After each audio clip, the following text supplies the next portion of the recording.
Welcome to Like a Bomb, a podcast about powerful women from the past and present. Not fragile like a flower. Fragile like a bomb. Hello, and welcome to episode 23 of Like a Bomb. I'm Bailey. I'm Jiller Mom. And as usual, this is a podcast about powerful women from the past and present and unique situations that happen to women or like women-based and things like the Me Too movement. Yeah, I don't know. I don't know, time to intro things. No, it's just funny because you paused after you said podcast, and I was like, you'd hope that they know what a podcast is if they're listening. But names. I didn't know what podcasts were until I listened to a podcast. Still not really 100% sure what. I don't think they really have a fancy modern radio show. Yes, that also has video because of YouTube. And it's not live. I mean, they could be live. Yeah, they can be live. We can. That's what I thought. Thought they could be live, but yes. Yeah, and I've gone through so many podcasts since this long drive, and I actually started listening to audiobooks, but only like compilation ones. And then, of course, apparently you run out of hours quickly on Spotify. And I was very disappointed. So then I went to just the Libby app. Libby app's good. I need to make an account with Libby's because I have been now I'm currently in a reading slump, but I read so many books so far this year, and I went really hard back in February because for those of you that have heard anything of the Stormlight Archives by Brandon Sanderson, those 5 books, I read all 5 of the Stormlight Archives, are chunky, massive books. I think the first is like 1,100 pages. The last couple are like 13, 14, 15. Like they're big. All of them are well over 1,000. I read one a week within 5 weeks. So I read all of the books in 5 weeks. That's a lot of reading. According to my story graph, I read nearly 7,000 pages. That's a lot of reading. I have gone through 10 books in like the last month and a half. Not bad. Especially since you have no time. No. But again, a lot of them were young adult, so easier to read, bigger print, those kind of things. Yep, I get it. Yep, so that helped. And I have been, when I go to thrift stores, because I had to go to a bunch of thrift stores to find a pink outfit for one of my students who wanted me to wear pink for the not a graduation ceremony for 8th grade. And now she tells me she's wearing yellow, and I'm very angry with her. But when I was at thrift stores, I found some thrift stores around here that you can buy like buy one, get one free, and each book is 49 cents. And then I found another one that were like 25 cents, a lot of them. Okay. So I have like a couple of stacks of books. I mean, I have a lot of books anyways. Well, not that many because I've moved so many times I've gotten rid of them because I keep getting But I am not a huge fan of audiobooks, but I figure if I do like compilations kind of things and it's not the same story that just goes on forever. Yeah, just short stories. Well, I did so far the ones that I've done have been like true terrifying stories or ghost stories, or one of them was like true terrifying stories by people's like experience. Like one of them was like they went to a yard sale because one of their neighbors' husbands had passed away and they were really into filmmaking, so they bought some of their home videos, and when they watched them they realized it was footage of their bedroom and they were a teenage girl, and then God. So I'm like, okay, that's a terrifying story. So that's some of those terrifying stories. And then when I went to the Libby app, and if you don't know what the Libby app is great. It links to your local library with your library card for free. Yeah, so you can do ebooks and audiobooks and things and use the public resource of libraries because they are amazing. Encourage the use of them. They're a wonderful third space that is dying and being actively attacked. They are dying. It's scary. There has been threatened. At least, I don't think any librarians have been arrested because of book ban threats or attempted book bans and other controversial stuff because we live in the South and we live in a world. But like, happy Pride Month. Today, not today. This month is an extra loud one to be at since we're being even more vocally under attack. Yes, it is. Today would be the 9th. Yes. Yes, today's the 9th. Yes. I'm like, days, math. Wow. No, because I thought about it earlier. I was like, it comes out the day before Pip's birthday, and I need to reach out to her. She's having her party the 8th. Okay. So technically yesterday when you're listening to this, If and they're listening the hopefully, day it comes out. yeah, if it comes out, and if it's the day after it comes out, it's her 23rd birthday, and she wants to go to Noodles for Noodles dinner. with good mac and cheese. So I'm assuming Briar Creek might make. I don't know. You got options. You got options. You Yeah, got there's a time. couple. Hopefully the weather holds because we've been basically in monsoon season, which doesn't Yeah, exist. Oh my no. god, the amount of rain and the amount of rain still predicted to come for the next 10 days Yeah. I in severe weather. I'm trying not to think about if field day gets canceled and we have to come up with something for a couple hours more for them to do. That Uh, happened for my 8th grade, actually. It and was then, raining, so we didn't actually do field day, but we still all got Kona ice because they well, already were so doing ice there. yeah, we don't do Kona ice. We did. This was, Yeah. But that was also when well over a decade ago. also because of the neighborhood school kids that were there, you had more money at your school. Oh, yeah. We just We did. were We in don't. a wealthy part of the city. We Yeah. just were an awful middle school. Well, that's because of busing. Yeah, I Which, if you didn't know, busing is still a thing. If you don't know what busing is, it's where they try to. The theory behind it is everybody gets the equal opportunities to good education. So if it is predominantly a white neighborhood school, they will what they call busing in minorities to that school, which still happens, even though they say it doesn't.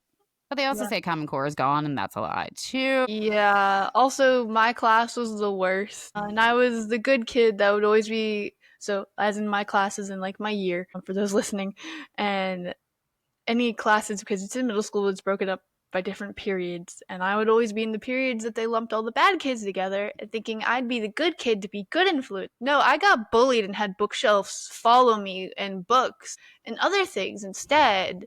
So thank you for my living hell of a nightmare in middle school because you thought I'd be a great influence. It's not how that works. Thanks for It's, the trauma.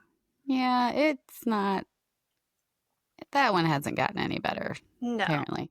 It's such a damaging mentality that Well, you're gonna torture this one kid or they're gonna become just like them. You're not helping the good kid. They're usually just quiet and have social anxiety or other different things, like me. yeah, there's a lot of things that don't work.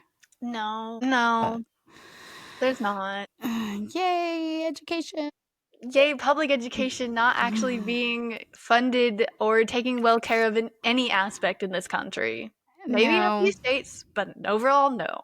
no, I got upset yesterday for some reason. And I don't know why, thinking about the fact that, yes, all the education shortfalls and everything, they do hurt me. They do.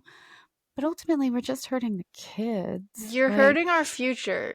yeah, exactly. I know it's one of the teachers said something, I don't know what class it was of mine, but they were like, they looked, they were in my room dealing with all the crazy that is my daily life. It's organized chaos. They do learn. And they they looked at me and they said, "I'm scared." And I was like, "What?" Like, for the future. And I was like, Yeah. "Yeah, this is Yeah. the future." Granted, there's a lot of maturing that somehow happens between 8th and ninth grade. I don't And know how, but a lot it is I think of also the mentality of they're counts. not grown, they finally realize, and they go have Mm, to deal with y- actual adults legally and seniors yep. to some extent. I have There's one not student. Yeah. usually hazing, but there's still a mentality at least of you're freshman, you're fresh meat. Yeah, I have a student who's terrified that he's going to be shoved in a locker next year. And I'm like, they don't use the lockers. You'll be fine. Yeah, my high school didn't use the lockers. You had to Yeah. request and fill out a form to have a locker. Yeah, We were that allowed to hasn't bring our changed. backpacks everywhere as our locker pretty much. Yeah. No, that hasn't changed. So it's like when they build new schools, why do they keep putting lockers in? Nobody's using them. That's Because the way. the amount of space that you could use, because a lot of the high schools have like locker bays where like you have a space where there's like parts of the that space is just lockers. Not at my high school. Yeah, some of the newer And the schools I've only seen. time I used a locker in high school was when I did sports because of the locker room. Yeah, I don't know. I grew up in a different time. We Yes, used our we did. lockers. And obviously I used a locker all through middle school and then when I did sports in middle school. Yeah. Well, no, not even sports because were required to for gym. I didn't also do normal gym in high school, so I guess I would have used a locker then too. Yeah, that's true. You didn't need normal gym. Normal No. words. I went Words are hard. instead of going to the locker rooms to change for workouts, we went to the bathroom because it's ROTC. Yeah. Oh, my head. Yeah, my head's hurting a little bit because I got new glasses. They look lovely. Thank you. I like them. I don't want to really take them off, but like you can see just how thin and Oh, tiny they and like are. Yep. They're pretty. Well, I'm ready if you're ready. yeah. I kind of had a little panic that maybe you did the same person. I guess we'll find out. I doubt you did the same person, but if I think it's who you're doing, because I looked at Amazon, I did list this person as one of mine. Your book? Did a book on Amazon? Go tell me your person. Okay, I'm like, I don't know. I'm doing Opal Lee, the grandmother of Juneteenth. Okay, well, I figured it was timely. Yes, Because it I was is. like, it was someday this week. I said, what do I want to do this week? I don't know. That involves thinking. We're in June. What happens in June? It's Pride Month. That's probably going to be covered by somebody else. Hi. Already did a few. And I was like, Juneteenth, let's look that up. And I just typed in women of Juneteenth. And like the first thing that came up was grandmother of Juneteenth. And I was like, yay, I'll do Perfect. that. Okay, well, if you don't know what Juneteenth is, you've been living under a rock because it has definitely been in the forefront and very publicly explained lately in the last few years. But it is June 19th, and it's a federal holiday, and that became a federal holiday in 2021, which it seems like it was Yeah. more recently than that. Feels more recent than 4 years ago, but the Yeah. newest federal holiday is still, I Yes, think. it's still considered the newest. Nope, Carter Day. That was just a funeral. I don't think it's officially his day. I I thought think it they was made just it a federal official. holiday that's temporary because of his funeral. I thought they made it a federal. I don't know. No, it was just a federal day of mourning. Well, Juneteenth is also known as Jubilee Day, Black Independence Day, and in Texas, it was also known as Emancipation Day. So it's the day 19, sorry, why I said 19. June 19th, 1865, it's when the final enforcement of the Emancipation Proclamation in Texas, there was like 1,800 troops that were brought in to enforce the fact that it was 2.5 years since the actual Emancipation Proclamation. And it was 71 days since the end of the Civil War. And they were brought into Texas and to make all enslaved people that were still currently enslaved free. And they came into Galveston, Texas, and that's where they started. And it was 250,000 enslaved people that were freed that day in Texas. Not like the country, like one state. And yes, it's a big state, but in one state. And people believe that the holiday is a defining day of their freedom. Like they can say, this is the day that we were free. And I think that I've never been in that situation, but I think that that would be kind of just a special knowing that there was a day that you can say from here on. Was it easy? No. Things didn't magically become easy. That's not. No, not what I'm trying to say. I'm just trying to say that that was the day that it was federally enforced by the government. That we've been saying this. Now, hey, guess what? You actually have to do something and own up to this. So, Opal Lee was born October 7th, 1926 in Marshall, Texas. And so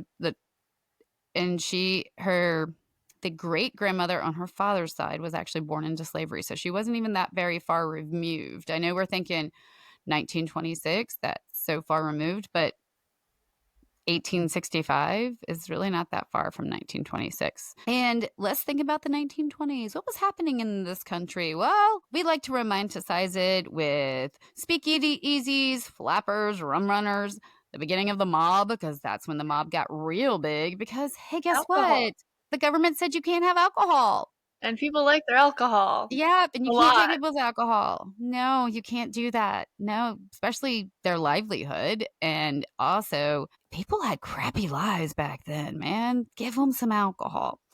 So, because of prohibition, all these other things came out. But in a lot of the country just romanticizes it as that. They see it as, a fun time because everything was chaotic.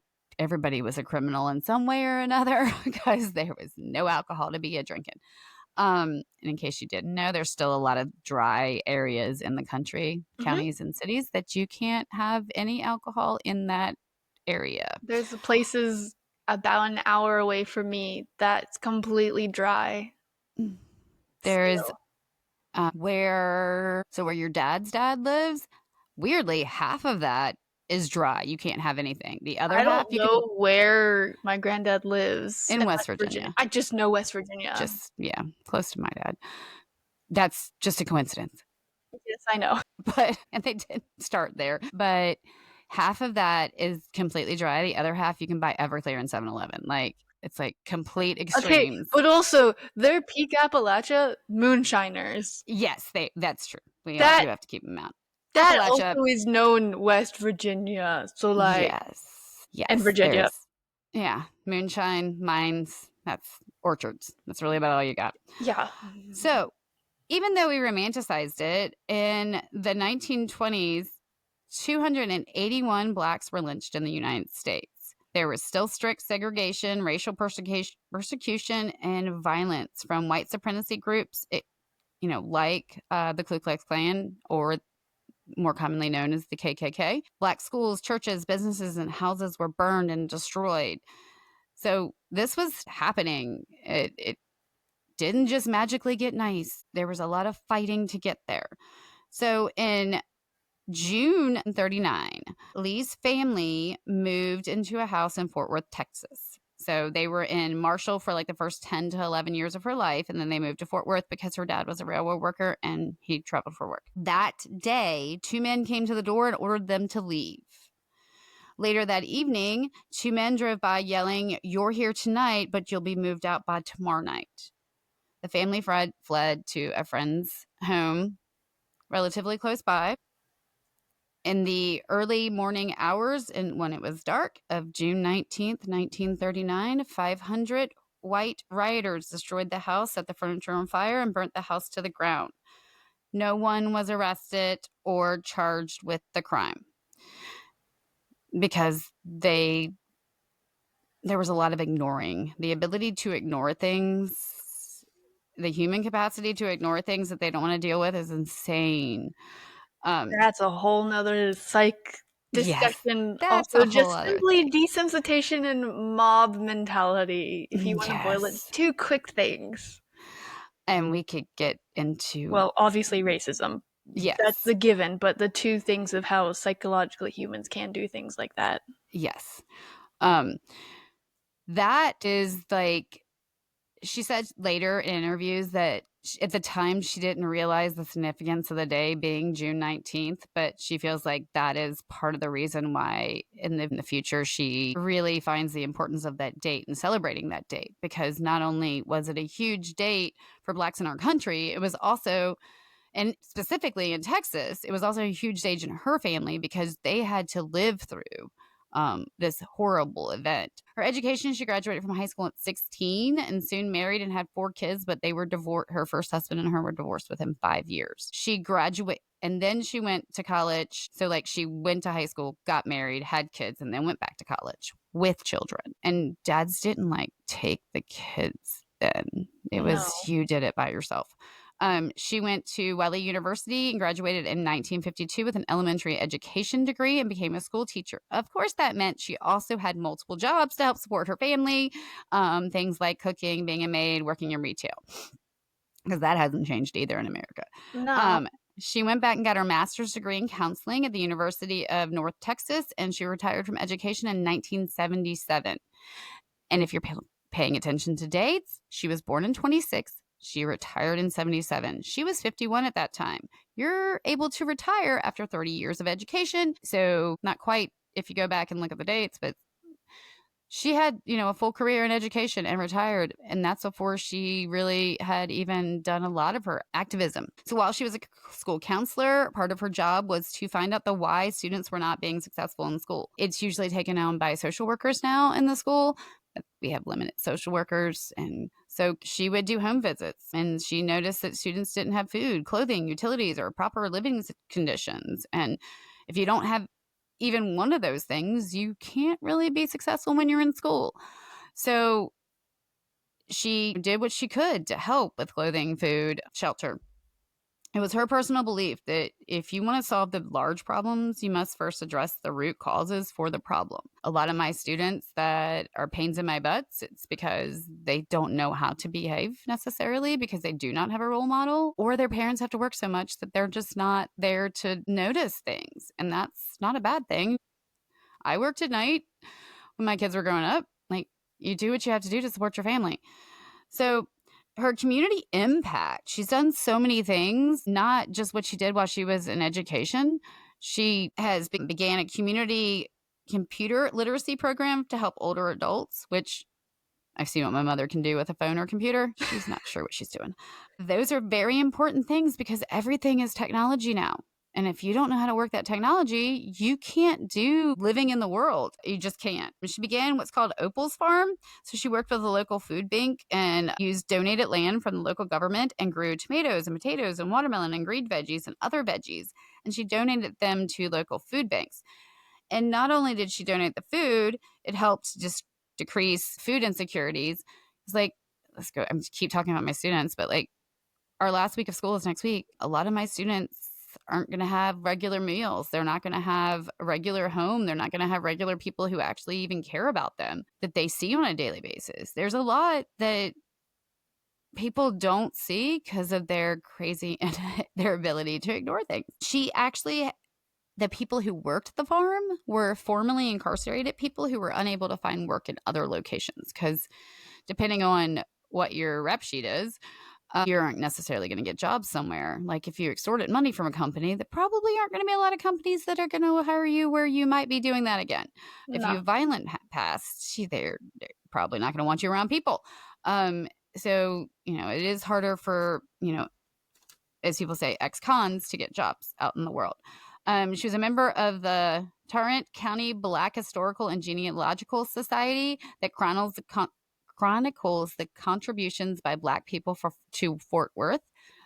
She began a Unity Unlimited Inc. in 1994, educational activities and resources for all. It didn't matter how old you are, how young you were, what your race was, what your beliefs were. It was just everybody needs resources at some point. She was a member of the Transform 12 North Main Street. It was turning a KKK auditorium into a community arts center. It was named the Fred Rouse Center of Arts and Community Healing. Fred Rouse was lynched in 1921 by a white mob in Fort Worth. So she's basically changing, I hate to use the word ugly, like ugly past things to good things to help her community and the community around, and not by erasing it, by just acknowledging it, keeping it acknowledging written, it. making sure people know their history and the accomplishments of those that are hidden in the shadows. Yeah, there should be no changing of history. No, we don't glorify things. Like, we need to know about Hitler, but we aren't glorifying him. That's very different. Um, in 2016, at the age of 89, she did a walk for Juneteenth awareness. So she started in September of 2016 and walked till January 2017 from Fort Worth to DC. And no, she clearly says she did not walk that whole distance. She would travel from place to place from, Fort Worth to DC, and did walks in the communities and met people. And Yeah. she handed over a petition of 1.5 million signatures calling for June 15th to be a federal holiday. 2019, she redid the walking campaign, but was cut short because of COVID. Yeah. It happened. She made it through 7 states before COVID was like, nope, go home. Because they told us all to go home. In 2021, in June of 2021, Biden signed the federal legislation calling for Juneteenth to be a federal holiday. Lee was beside him when he did that. And Good. Biden donated a check for $6.19 to the Juneteenth Museum in Fort Worth. Not because he's cheap, because it's a specific number of Yes, I know, but that's just 619. kind of sad. Yeah, I mean, you could have done 619. There's so many other Yeah. ways you could do that. I know, I thought the Yeah. same thing. Like, I feel like it is partly because he's cheap, but, it was Old man. symbolic. Yeah, he's an old man and he was doing it symbolic. In 2023, she wanted to reclaim the land where her family's home had burned in 1939. So she looked up who owned it. It happened to be Habitat for Humanity. Hmm. And it was a lot that wasn't being used. And so she contacted them and explained the situation and said she would like to purchase the land so that she can put it back in her family and have another like home on it. And they said, okay, give me $10. And she's like, okay. And they said, oh, and we will build you a house and Oh. donated it to you. So most of the articles that I read were like 2024 as far as that information. So she should have been moving in, but she was planning to just take her toothbrush so that she came in fresh with a fresh start. And I was like, Oh. oh. So that was really cool. And 2024, she received the Presidential Medal of Freedom from Biden. And today, and more recent, as of the article that I read was June 2nd. So, like, Soon. yeah, just Like, just happened. happened. Yep.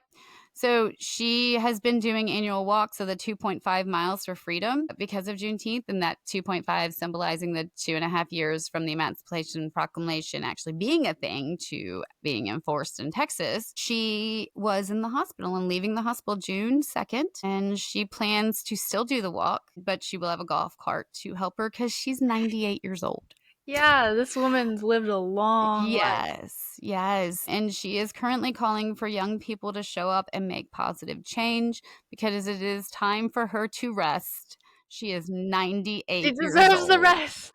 Yes. So, and I don't think she's like done. I just think No. she, She's the type of person that will not be done until she is done. physically can't. Yes. So freedom and civil rights. So she truly believes that everyone deserves the supports, the paths, and the opportunities to reach their potential, regardless of race, regardless of background, regardless of who you are. It's just giving people dignity to have the right to pursue their dreams. Okay, granted, if your dreams are to mass murder people, that's not what she's meaning. There is a difference. If your dream is to grow up and become an architect so that you can take old buildings, and where I live, there's a lot of old buildings that need to be repurposed, and not in the regentrified hike up the price tag kind of way, but kind of in this, hey, can we give people who need homes actually homes that they can afford and are safe and good for them? There's a lot of that here where I live. There's a lot of, they don't tear down the buildings. They'll adjust it a little bit and repurpose it for like another business or this or that. Old mills or factories have been turned into giant like food courts and shopping centers and different things. Yes. Or local artists, small businesses get to go and yeah, and I know Richmond was doing that when I was still living. Yes, I think I actually read something about a really big art market studio small business in Richmond that I kind of want to go see. However, they have done a lot of regentrification and places that used to be people who could afford the home. I mean, look at Chester now. Yeah, that's a whole other thing anyway. But she has lived a long life. She has gotten she has tons of honorary doctorates. She has tons of awards and recognition. She was up for Nobel Peace Prize. But things like just using land to, feed people, like the idea, I would love to be able to do a large scale hydroponics that people could put at the top of our apartment buildings to help lessen. And it's not just hand them a Twinkie. It's handing them stuff that's actually going to be good for them. Healthy, good Yes. things. That's really, I want to do a garden and do like a community trade and stuff because, there's only so much I can grow. I also have a tiny backyard and patience. Yeah, but there's just so much that people could go out there and do. And I know a lot of us are like, well, what can I really get done? It's where you live and what your opportunities are. And it takes people to initiate change for change to happen. And Yes, it's it's like always a grassroots movement. If there's one of you, you may feel alone. It can be hard to find people, but they're out there. We have the wonderful resource of the internet, which yes, currently is very free and easy to use. Currently. don't go to the There's dark laws in web. action to possibly not, so take advantage of what you can. Yeah. But, go out there and make change. That's important. But also, June 19th, if you haven't seen the signs already, there is tons of festivals and celebrations to celebrate a day that was very long, too long and coming. I think I've already seen a few around here of like cookouts and whatnot. I haven't looked too deeply. I've been focused on the more current day to day. Yeah, I know that I've seen stuff, but I also travel through like a bunch of counties to get to and from work. So keeping what goes with what, don't think I have that straight in my head yet. Fair. Oh, sorry, Finn. Just kicked Finn There's a accidentally. fin! Sorry, you just got underneath my feet. It's okay. Well, you chose a very good person, and I did not think about covering her. So, my person, I figured, came across my mind, especially thinking about different TV shows or whatnot, or because I was watching The Last of Us season 2. I just finished that, which I know what happens. It ends with a cliffhanger. Blah blah blah. I know who lives. I know who dies because the game. No spoilers. So I'm covering Felicia Day, who you probably know from Eureka and Supernatural. Oh, no. I saw recently something about her child or something. I don't know what I saw. Yeah, her kid. We'll get into that. Okay. Anyways, so Felicia Day was born June 28th, 1979, and she is known as an actress, singer, writer, and web series creator. Mostly, I think of her as just a massive nerd who happens to act. Yes, she's a massive nerd. Yes, and that's what I like about her. She's also a redhead like me. She is. She is the creator and star of the web series The Guild that ran from 2007 to 2013, a show loosely based on her life as a gamer. She also wrote and starred in Dragon Age web series Dragon Age Redemption in 2011. She is the founder of an online media company, Geek and Sundry, best known for hosting the show Critical Role between 2015 and 2019. She was a member of the board of directors of the International Academy of Web Television from December 2009 until August 2012. And what I didn't know until I found this out, so she's mostly known for TV. She actually played Vi in Buffy the Vampire Slayer in 2003. I did know that. See, I haven't seen Buffy in a minute, so seeing that, I'm like, I need to go rewatch Buffy. They're also remaking Buffy. And I'm not sure how I feel about that yet. Exactly. Same with their remaking Harry Potter. That Yeah. doesn't need to be done. No. Neither does Buffy. And I distinctly remember her as Dr. Holly Martin in Eureka, and Mm-hmm. had her reoccurring role as Charlie Bradbury in Supernatural, which she's basically just playing herself. Massive nerd into a bunch of things. Yes. And some other big notes that it has, she acted in films such as Bring It On Again in 2004, as well as the internet musical Dr. Horrible sing-along blog in 2008. And then in April 2017, she began appearing as Kinga Forster in Mystery Science Theater 3000. But so what got her into acting in some of her early life. So she was born in Huntsville, Alabama, and began her acting career at the age of 7 when she started as Scout in the local production of To Kill a Mockingbird. That's what it was that I saw recently. Yeah, she Comic-Cons and posting and stuff. Because I think I already follow her on our Instagram, and she's like, "Oh, I'm back in Huntsville," and I'm like, "Oh, new exciting things." No? But so obviously, theater started when she was 7 with her acting. She studied operatic singing and ballet professionally, performing at concerts and competition nationwide. She was homeschooled throughout much of her childhood and began college at the age of 16. She was a National Merit Scholar in 95 and graduated as valedictorian of her class. And as an accomplished violinist, Day was accepted to Juilliard School of Music, but chose to attend the University of Texas at Austin on a full scholarship in violin performance.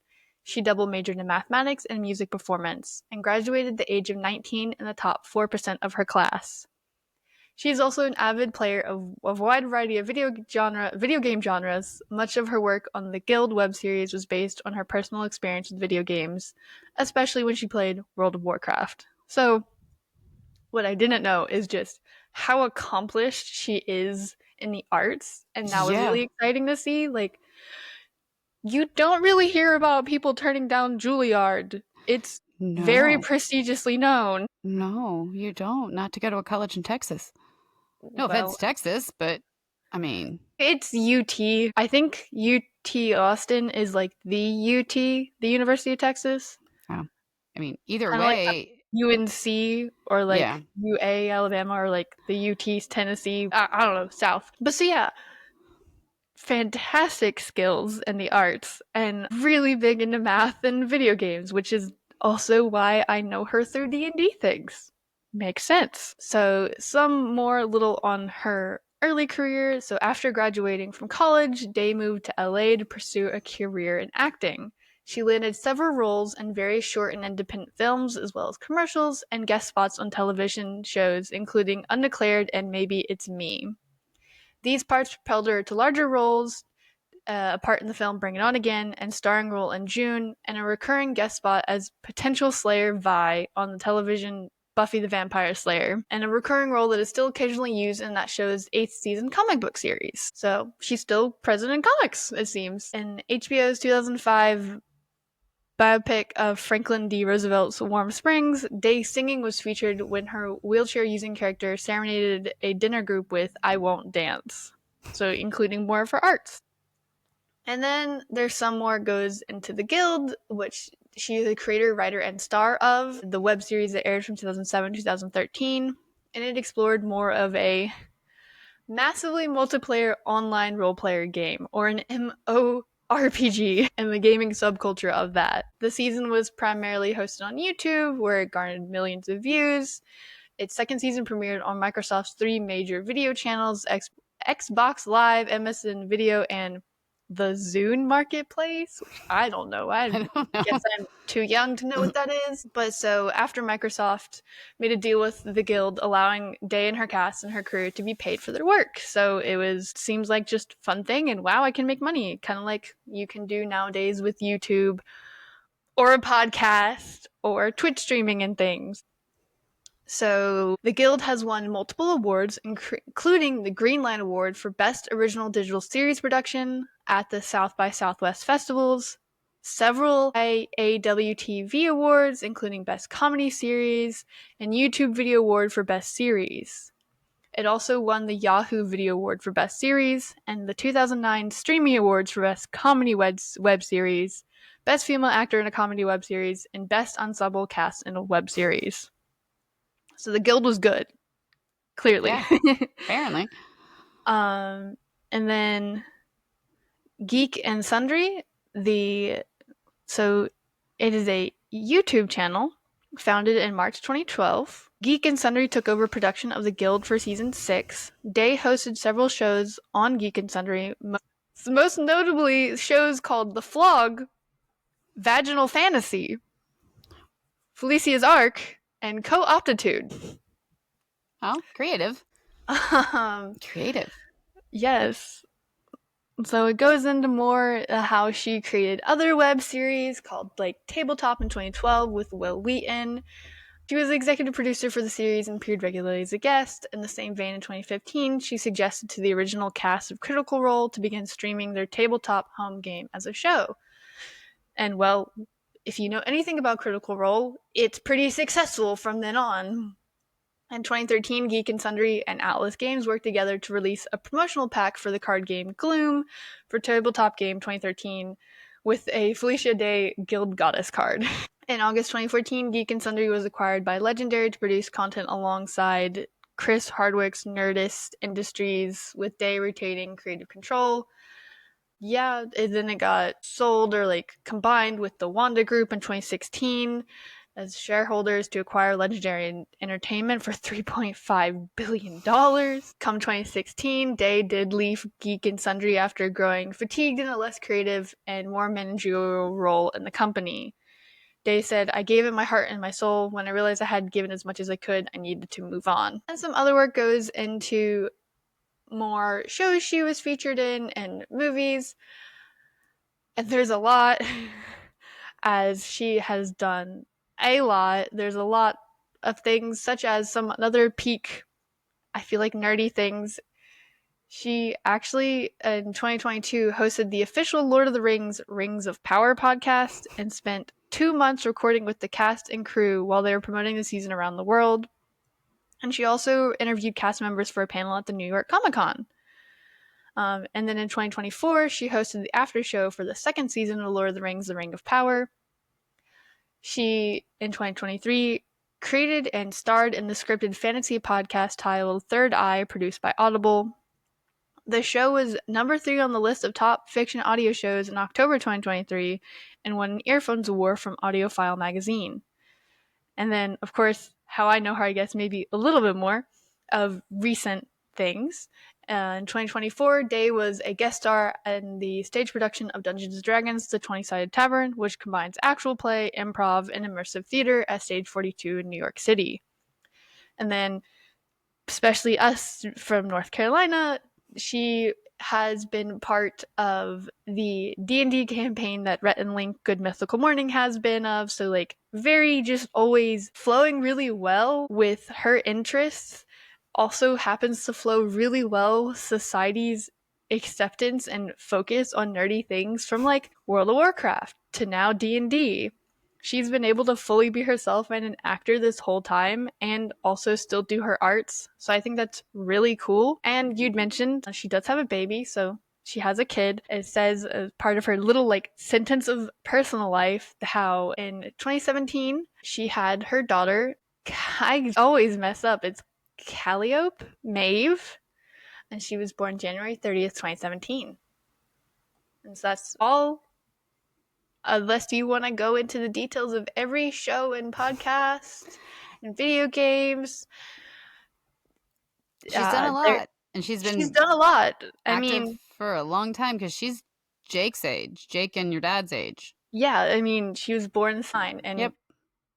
She graduated when I did, and I'm 2 years old. Exactly. She graduated high school at 16.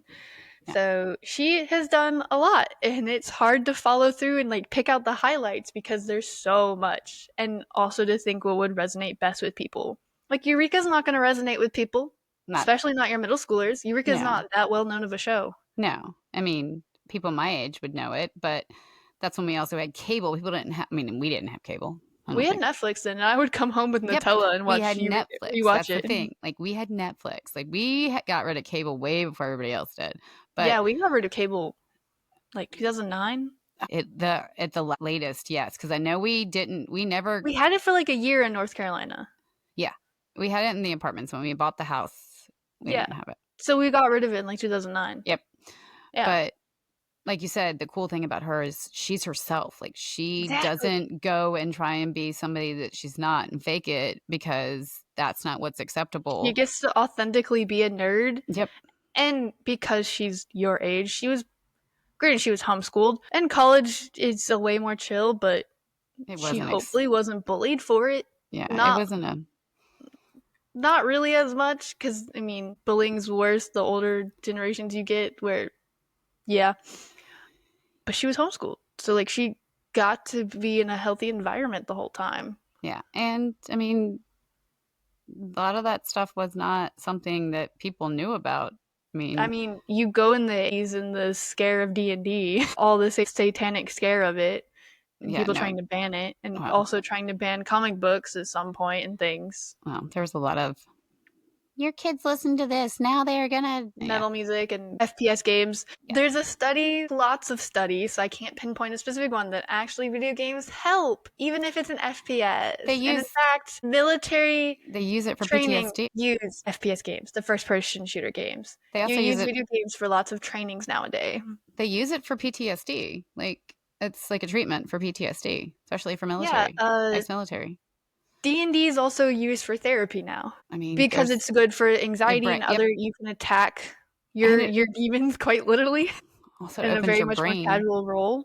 Anything that's imaginative opens your brain to think in other problem-solving ways. But yeah, Exactly. You're not it was not tackling considered it. a cool thing back in the day. Like people, I don't think I knew anybody who actually played D. Okay, nobody admitted to play D&D when I was in high school. Yeah, well, you got me my first dice when I was in middle school, and I didn't find a party until 2014, 2015, but they were only had one spot open, and I was not that one spot. Yeah, things have changed a lot in the openness for what's considered nerdy. And Stranger Things made a big difference. Yes, they Stranger did. Things come out on my 17th birthday, and it blew up, and now everyone's like, I can play D&D, that's cool, that's the great thing. We have a D&D club at school we've had for 2 or 3 years now, and it's like huge. Mm-hmm. And it's a I lot. have so many dice. Do I have any dice here? Actually, I do. I do have a random D20 on my desk. In my head. Yeah, that's Felicia Day. Well, I was not expecting that, but I like her. I don't I know do what. like her. Yeah. And I find it cool that she is a massive artist too. It reminds me kind of my friend Dana, just and even Adrian, just super into art and music, especially, and then also super smart, like engineers and Yeah. whatnot. And it's cool that she started in Huntsville. That Peak is nerd cool. city. Yep, definitely. People don't realize that. That's where our rocket program started. Yep. Talk about the moon stuff that everybody talks about that did or didn't happen. You can go to a museum that shows how they were, where they went, what trailer they were in to be not deprogrammed, but like it's like The yeah, I escalated. can't even think of the words. Contamination. Yeah. So because You got to be in. Wow, I have words. We literally just went through a pandemic where you had to hide away if you were exposed to things. yeah, like Can't think of the words. big quarantine. Quarantine. There you go. They had to quarantine in a van. Yeah, And you have the van there. if you didn't know that, when they went to space, they had to they couldn't go home right Yeah, there's away. also at least for Apollo 11, the first one where they actually stepped on the moon for the first time, you can see it's last I saw, it was at the Air and Space Museum in Dulles, Virginia. These had clearly came back and burnt in through space. You can see the burning on the bottom of the capsule. And all of the moon rocks that we have, do you think we just those rocks don't exist anywhere else because there's not wind to and other erosion and things to soften. So the sand on the moon is like glass, Mm-hmm. which is why it reflects the other Yeah. aspects that peak that I can go on. I know. Well, space is cool. Nerds are cool. Very cool. My head hurts. Mine doesn't much. So go do something extraordinary.